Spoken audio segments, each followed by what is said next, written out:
বয়স যে সেফ একটা সংখ্যা তা আবারও প্রমাণ করেছেন 40-এ পা দিতে যাওয়া লিওনেল মেসি।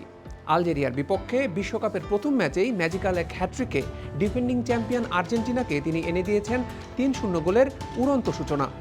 এবারে গ্রুপ জের দ্বিতীয় ম্যাচে আলবি সেলেস্তেদের প্রতিপক্ষ ইউরোপের প্রেসিং মনস্টার অস্ট্রিয়া। আজ সোমবার রাত 11টায় ডালাসের AT&T স্টেডিয়ামে লিওনেল স্কালোনির আর্জেন্টিনা মুখোমুখি হবে কাউন্টার প্রেসিংয়ের মাস্টারমাইন্ড রালফ রাংনিকের অস্ট্রিয়ার। প্রশ্ন হলো, ডালাসের মঞ্চে এবারও কি দেখা যাবে মেসি ম্যাজিক, নাকি রাংনিকের হাই প্রেসিং কৌশলের সামনে খেই হারাবে স্কালোনির শীর্ষরা? চলুন বিশ্লেষণে যাওয়া যাক।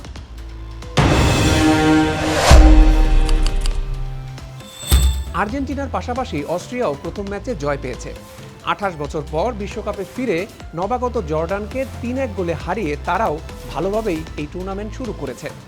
ফলে দু দলের সামনেই সমীকরণটা এমন যে আজ জয় পেলেই নিশ্চিত হয়ে যাবে নকআউট পর্বের টিকিট।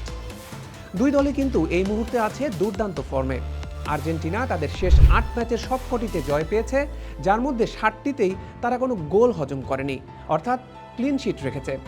অন্যদিকে অস্ট্রিয়াও বিশ্বকাপের আগে সবকটি ফ্রেন্ডলি ম্যাচেই জয় পেয়েছে। তবে দু দলের প্রথম ম্যাচে জয়ের ধরনে ছিল পার্থক্য। আর্জেন্টিনা যেখানে আলজেরিয়াকে স্রেফ উড়িয়ে দিয়েছে, সেখানে অস্ট্রিয়ার জয়টি ছিল বেশ কষ্টার্জিত। প্রথমবার বিশ্বকাপে আসা জর্ডানের বিপক্ষে 1-1 সমতার পর ম্যাচের 76 মিনিটে আত্মঘাতী গোলে এবং 102 মিনিটে মার্কো আরান্তোভিচের পেনাল্টিতে 3-1 ব্যবধানের জয় পায় রাংনিকের দল। অর্থাৎ স্কোরলাইন যেমনই দেখাক, অস্ট্রিয়ার ডিফেন্স কিন্তু নিচ্ছিদ্র ছিল না। বিশ্বকাপের মতো বড় কোনো টুর্নামেন্টে এর আগে দেখা হয়নি আর্জেন্টিনা ও অস্ট্রিয়ার। অতীতের দুটি প্রীতি ম্যাচের একটিতে 1980 সালে আর্জেন্টিনা জিতেছিল 5-1 গোলে, আর 1990 সালের অপর ম্যাচটি হয়েছিল 1-1 ড্র। অর্থাৎ প্রতিযোগিতামূলক ফুটবলে এটি তাদের প্রথম সাক্ষাৎ। এবার আসা যাক টিম নিউজে। আর্জেন্টিনা শিবিরে কিছুটা স্বস্তির খবর হচ্ছে, রাইট ব্যাক গঞ্জালো মন্তিয়ালের হ্যামস্ট্রিংয়ের চোট অতটা গুরুতর নয়। তবে কানসাসে দলের সাথে অনুশীলন করলেও স্কালোনি তাকে নিয়ে কোনো ঝুঁকি নেবেন না বলেই মনে হচ্ছে। অস্ট্রিয়া ম্যাচে তিনি বেঞ্চেই থাকবেন, আর তার জায়গায় শুরুর একাদশে দেখা যেতে পারে নাহুয়েল মলিনাকে। তবে আর্জেন্টিনার মূল একাদশে আরও দুটি ট্যাকটিক্যাল পরিবর্তন নিয়ে আসতে পারেন কোচ স্কালোনি।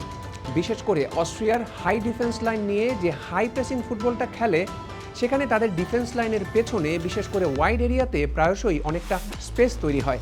অ্যাটাকিং থার্ডে এই স্পেসটাকে কাজে লাগিয়ে গোলের সুযোগ তৈরি করতে চাইবেন স্কালোনি। আর তাই থিয়াগো আলমাদার জায়গায় উইংয়ে গতি বাড়াতে প্রথম একাদশে দেখা যেতে পারে নিকোলাস গঞ্জালেসকে। এছাড়া সেন্ট্রাল স্ট্রাইকার বা নাম্বার 9 পজিশনে লাউতারো মার্টিনেজের বদলে শুরুর একাদশে দেখা যেতে পারে পুরোপুরি ফিট হুলিয়ান আলভারেজকে। আলজেরিয়া ম্যাচের মতো 4-3-3 ফরমেশনই হয়তো একাদশ সাজাবেন আর্জেন্টাইন কোচ। সেক্ষেত্রে গোলপোস্টে এমিলিয়ানো মার্টিনেজ এবং রক্ষণে মলিনার পাশাপাশি দেখা যাবে রোমেরো, লিসান্দ্রো মার্টিনেজ ও ফাকুন্দো মেদিনাকে। মাঝমাঠে যথারীতি থাকবেন রদ্রিগো দে পল, ম্যাকালিস্টার এবং এনজো ফার্নান্দেস। আক্রমণে মেসির পাশে হুলিয়ান আলভারেজ ও নিকো গঞ্জালেসকে নিয়ে শুরু করার সম্ভাবনাটাই সবচেয়ে বেশি।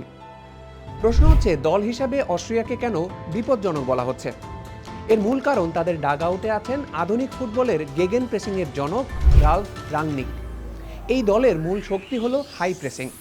বিশেষ করে প্রতিপক্ষের পায়ে বল যাওয়া মাত্রই তারা দলগতভাবে প্রেস করতে শুরু করে এবং ফাইনাল থার্ডে অর্থাৎ প্রতিপক্ষের হাফেই তাদেরকে ভুল করাতে বাধ্য করে, আর তাতেই তৈরি হয় গোলের সম্ভাবনা। আর্জেন্টিনার শক্ত উইং প্লে রুখতে জর্ডান ম্যাচে মিডফিল্ডে খেলা কনরাড লাইমারকে হয়তো রাইট ব্যাক পজিশনে নিয়ে আসতে পারেন কোচ রাংনিক। বিশেষ করে চোয়ালের ইনজুরির কারণে নিয়মিত রাইট ব্যাক স্টিফান পশ না থাকায় তার জায়গায় আর্জেন্টিনার বিপক্ষে লাইমারের খেলার সম্ভাবনাটাই বেশি। জর্ডানের বিপক্ষে বেঞ্চ থেকে এসে গোল করা অভিজ্ঞ স্ট্রাইকার মার্কো আরান্তোভিচকে এবার শুরু থেকেই নামাতে পারেন রাংনিক, যার ফিজিক্যাল ফুটবল আর্জেন্টিনার ডিফেন্সকে পরীক্ষায় ফেলতে পারে। অস্ট্রিয়ার অধিনায়ক ডেভিড আলাবা সংবাদ সম্মেলনে স্পষ্ট করেই বলেছেন, মেসি প্রথম ম্যাচেই হ্যাটট্রিক করেছে, এটা অবিশ্বাস্য। আশা করি আমাদের বিপক্ষে ও এটা করতে পারবে না। তবে আর্জেন্টিনা শুধু মেসি নির্ভর দল নয়, বাকিদের রুখতেও আমাদেরকে দলগতভাবে সেরাটা দিতে হবে। আর্জেন্টিনার সহকারী কোচ পাবলো আইমার আগেই সতর্ক করে বলেছেন, অস্ট্রিয়া অত্যন্ত ফিজিক্যাল ফুটবল খেলা কঠিন একটি দল। তাহলে স্কালোনির মাস্টার প্ল্যান কি হবে? অস্ট্রিয়া যেহেতু হাইলাইন ডিফেন্স নিয়ে খেলবে, তাই তাদের ডিফেন্সের পেছনের খালি জায়গা বা স্পেসটা ব্যবহার করতে হবে আর্জেন্টিনাকে। এনজো ও ম্যাকালিস্টারের থ্রু বল এবং নিকো গঞ্জালেজের গতি এখানে মূল অস্ত্র হতে পারে। আর মেসি যদি অস্ট্রিয়ান মিডফিল্ডারদের হাই ইন্টেন্সিটির প্রেসের ফাঁক গোলে বল পেয়ে যান, তবে ফাইনাল থার্ডে হাফ স্পেসে নিজের কারিশমা দেখাতে নিশ্চয়ই ভুল করবেন না LM10। অপটার সুপার কম্পিউটার কিন্তু অস্ট্রিয়ার বিপক্ষে আর্জেন্টিনাকেই ফেভারিট মানছে। তাদের মতে আর্জেন্টিনার জয়ের সম্ভাবনা 60%।